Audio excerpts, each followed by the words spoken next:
Puluh akan mempresentasikan hasil diskusi kelompok kami tentang evaluasi dan pengendalian strategi, monitoring, KPI, dan benchmarking.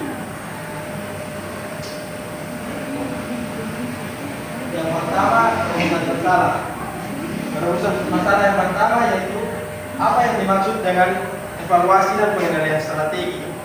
Yang kedua, bagaimana peran monitoring dalam proses pengendalian strategi. Yang ketiga, apa itu KPI, bagaimana penerapannya dalam organisasi. Yang keempat, menganalisis pentingnya benchmarking dalam peningkatan kinerja organisasi. Yang pertama, pengertian evaluasi dan pengendalian strategi adalah suatu proses untuk menilai sejauh mana hasil yang dicapai sesuai dengan tujuan strategis yang telah ditetapkan. Sementara itu, pengendalian strategi merupakan kegiatan untuk memastikan bahwa pelaksanaan strategi berjalan sesuai dengan rencana melalui tindakan korektif bila terjadi penyimpangan. Menurut Wellen dan Hanger 2018, evaluasi pengendalian strategi terdiri atas 3 kegiatan utama. Yang pertama yaitu meninjau kembali dasar strategi. Yang kedua, mengukur kinerja organisasi. Yang ketiga, mengambil tindakan korektif jika diperlukan. Yang berikutnya yaitu monitoring atau pemantauan strategi. Monitoring atau pemantauan merupakan proses pengumpulan data dan informasi secara sistematis untuk menilai pelaksanaan strategi. Monitoring dilakukan secara berkelanjutan agar organisasi dapat mendeteksi lebih awal bila terdapat penyimpangan. Tujuannya yang pertama untuk mengetahui tingkat keberhasilan implementasi strategi. Yang kedua, mengidentifikasi kendala yang menghambat pencapaian tujuan. Yang ketiga, menjadi dasar untuk mengambil keputusan strategis.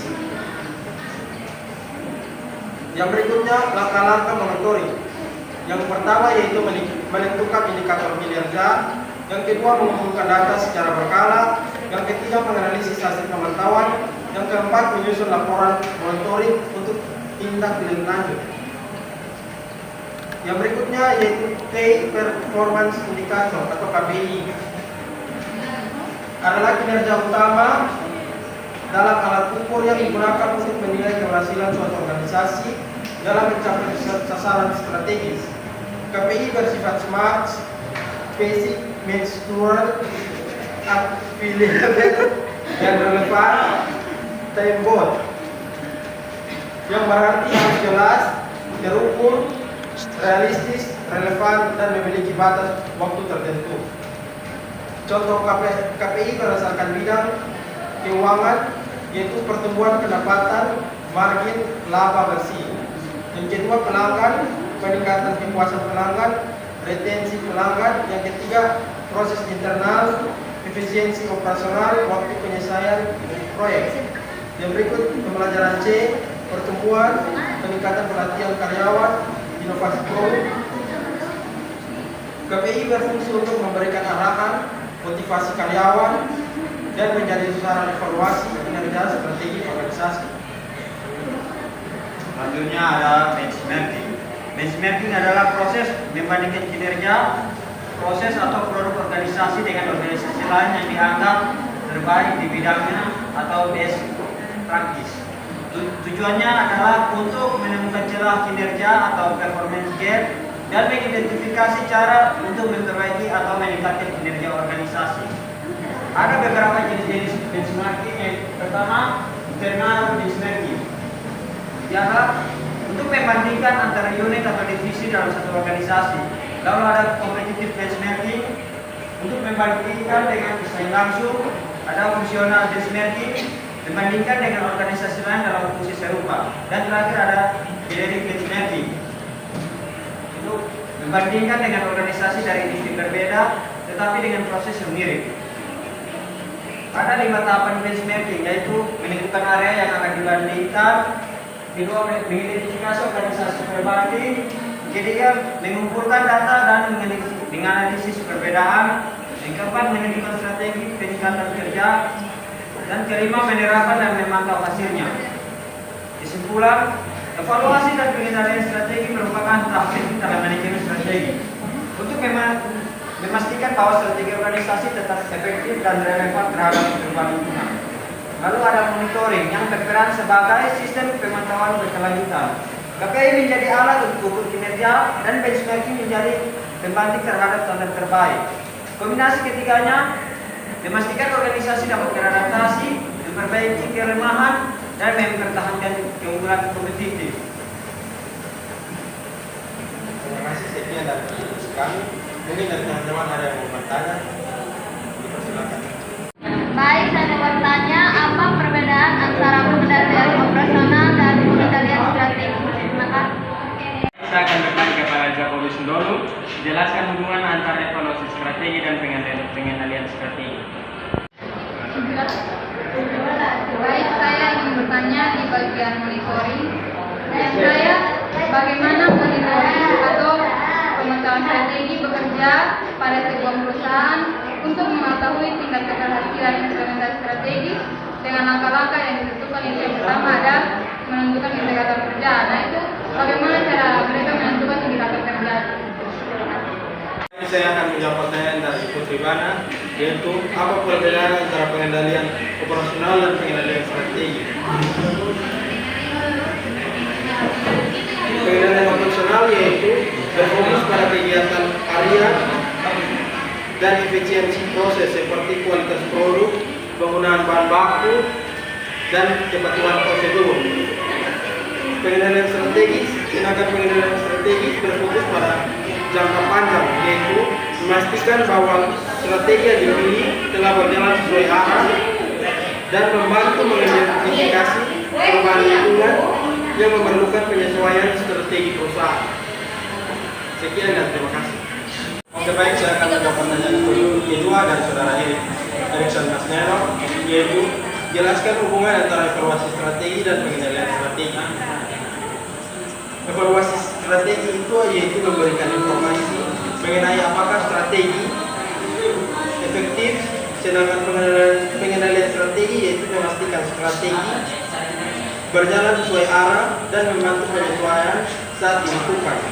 Keduanya bekerja bersama untuk menjaga perusahaan tetap konsisten dan adaptif terhadap perubahan. Sekian dan terima kasih. Dan di sini saya akan menjawab pertanyaan yang terakhir dari Mas Ridwan, yaitu bagaimana monitoring bekerja pada sebuah perusahaan dan langkah-langkah menentukan indikator kerja. Kita mulai dari bagaimana monitoring bekerja pada sebuah perusahaan. Cara bekerja pada sebuah perusahaan, yang pertama menetapkan tujuan strategis. Perusahaan lebih terdahulu menetapkan tujuannya jangka panjang, misalnya meningkatkan penjualan 20%, meningkatkan kepuasan pelanggan dan percepatan proses pelayanan. Lalu ada menentukan indikator atau proyek keberhasilan, yaitu atau KPI. Dan ada mengumpulkan data secara rutin. Data dikumpulkan melalui laporan ulangan, sistem informasi, observasi lapangan, dan survei pelanggan. Terus ada membandingkan data dengan target. Contoh, misalnya target penjualan 1 miliar per bulan, realisasi untuk merealisasikannya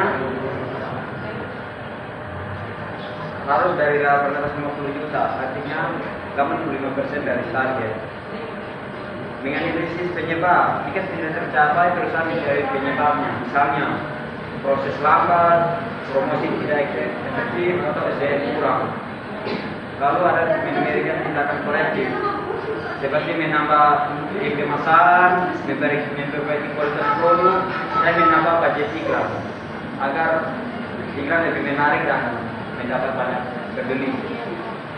Lalu ada langkah-langkah menentukan indikator kerja. Menentukan indikator kerja, proses yang harus disesuaikan sesuai dengan tujuan strategi perusahaan. Pertama ada mengidentifikasi tujuan strategis. Tujuan untuk bisa meningkatkan profit perusahaan, efisiensi operasional, dan kualitas pelayanan harus ditingkatkan. Tujuannya harus lebih jelas dan spesifik. Kedua, menentukan area kegiatan yang mempengaruhi tujuan, yang disebut critical success factor atau CSF. Contoh CSF untuk tujuan meningkatkan penjualan kepada kecepatan penempatan responsel, sales, lalu ada jumlah prospek baru, dan ada kualitas promosi. Baru ada menyusun indikator yang bisa diukur. Dan itu harus menggunakan prinsip SMART. SMART itu spesifik, measurable, achievable, relevant, dan time bound. Contoh indikator itu ada jumlah pelanggan baru per bulan, waktu rata-rata penyelesaian layanan, tingkat kepuasan pelanggan, dan tingkat retensi karyawan. Keempat, ada menentukan target yang ingin dicapai. Bisa target yang dicapai itu bisa jadi acuan. Contoh, KPI jumlah pelanggan baru, target kita mendapatkan 200 pelanggan per bulan. Lalu ada menentukan cara mengukur dan sumber data, misalnya sistem CRM, data pelanggan, laporan keuangan itu datanya laba dan biaya dan survei kepuasan pelanggan. Keenam, menetapkan frekuensi monitoring atau frekuensi harian, produksi harian, marketing mingguan, keuangan bulanan, dan strategi perusahaan di bulan. Lalu ada meninjau ulang dan ini menggunakan indikator. Oke, indikator tidak lagi relevan, harus diperbarui. Contohnya ada perusahaan pindah ke digital, kita harus menambah engagement, digital, rate, dan conversion rate. Lalu ada contoh singkat,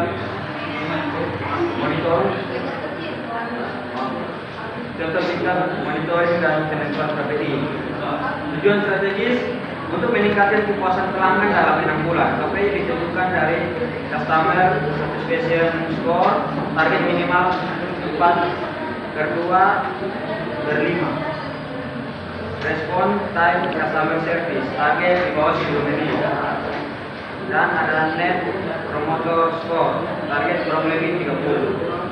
Monitoring, mengambil data cascade setiap pelanggan sesuai kebutuhan layanan.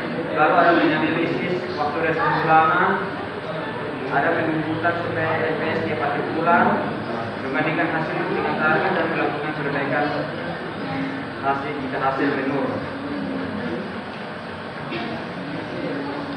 Jadi semuanya monitoring bekerja dengan cara mengukur pencapaian strategi, membandingkan dengan target, menemukan penyebab masalah, dan memberi tindakan korektif.